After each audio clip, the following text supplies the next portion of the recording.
Trois concepts également que j'ai adoré, mais que j'expliquerai de manière un peu plus succincte. La première, c'est l'importance de la qualité d'appariement. L'idée, c'est de se dire qu'en tant qu'être humain, on a des envies, des aspirations, des compétences, et en parallèle, on a un travail finalement qui n'est pas forcément aligné avec ce qu'on est réellement au fond de nous.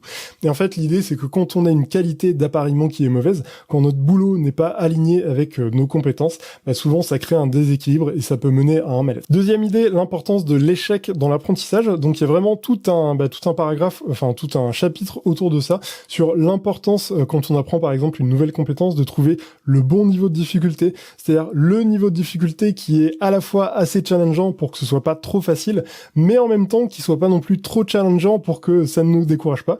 Et enfin, l'utilité de savoir faire des analogies dans différents domaines. Quand on veut résoudre un problème, par exemple par rapport à notre travail, finalement, on a tendance à se concentrer sur un secteur. Donc, admettons par exemple, je suis dans la vente de formations, je vais m'intéresser que aux personnes qui vendent des formations pour savoir comment je peux améliorer ma pratique, alors que il y a des domaines un peu parallèles qui ont des schémas un peu similaires et sur lesquels il y a peut-être des clés de résolution par rapport à ces problèmes. Par exemple, si je suis, donc, comme je le disais, formateur, peut-être que dans la vente de certains services, que dans la vente de produits, globalement, on est dans un univers un peu pareil, mais ça reste quand même un secteur différent et il y a peut-être des analogies qui peuvent se faire.